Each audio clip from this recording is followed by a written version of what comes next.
안녕하세요. 행파입니다. 오늘은 계약 전 등기사항 전부 증명서를 보는 요령에 대해서 말씀드리도록 하겠습니다. 요즘은 같은 집에서 평생 사는 경우는 드물죠. 예전과는 다르게 직업도 다양하고 교통수단도 워낙 발달되어 있어서 자의반 타의반 여기저기 주거지를 옮겨 다니는 게 보편적인 현상이 되었습니다. 이럴 경우 우리는 전월세를 구하든 아니면 새로운 집을 사든 부동산 계약을 하게 되는데요. 이때 주의해서 체크해야 할 포인트들이 있습니다. 오늘은 그 중에서 등기사항 전부증명서에 대해서 알아보기로 하겠습니다. 그럼 등기사항 전부증명서라는 게 뭘까요? 좀 생소한 단어인가요?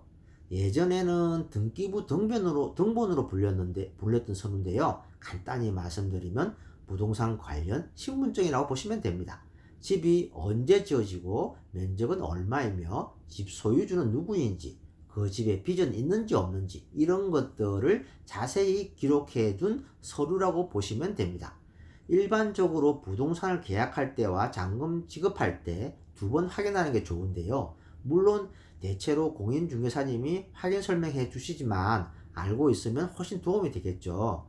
나의 전 재산과 다름없는 큰 돈이 들어가는 계약이니만큼 관련 내용을 잘 알고 이해하는 건 당연한 일일 테니까 말이죠. 뿐만 아니라 등기사항 전부증명서는 경매로 낙찰받기 전 권리 분석을 할 때도 반드시 확인해야 하는 서류이기도 합니다. 이 서류에는 크게 표제부, 갑구, 얼구로 나누어져 있는데요. 표제부에는 건축 일시, 주소, 면적, 층수 등 집에 대한 기본적인 정보가 쓰여져 있고요.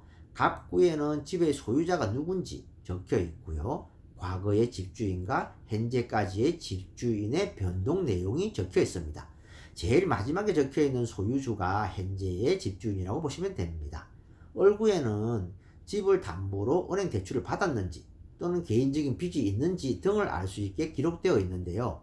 은행인 경우에 채권 최고액 얼마라고 이렇게 적혀 있고요. 이 금액에는 대출금 플러스 대출 이자까지 포함된 금액으로 실제 빌린 돈보다는 좀 많이 적혀 있습니다.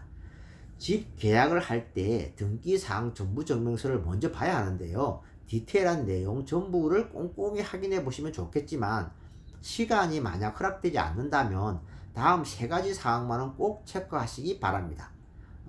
첫 번째는 계약서상의 주소, 그리고 이 문서상의 주소가 서로 같은지 여부이고요. 두 번째는 집 소유주와 계약상의 주인이 서로 맞는지 여부, 그리고 세 번째로는 이 집을 담보로 빚이 얼마인지 여부입니다. 집을 사시는 경우에 집 담보로 진 빚이 있으면 대출 상환이 완료되는 조건으로 계약하시면 되고요. 전월세인 경우는 집 담보 금액과 보증금을 합하여 80% 이상이 되는지 꼭 확인하시기 바랍니다.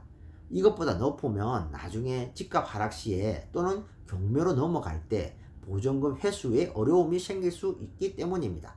다가구나 빌라의 경우에는 본인 보증금뿐만 아니라 선순위 보증금이 있으면 그 보증금까지 모두 포함해야 하며 가능하면 본인의 보증금이 선순위인 집으로 계약하시길 추천드립니다. 계약 전 그리고 잔금 지급 전 이렇게 집과 관련된 서류들을 꼼꼼히 확인하셔서 하자 없는 계약, 안전한 주거생활 영위하셨으면 합니다.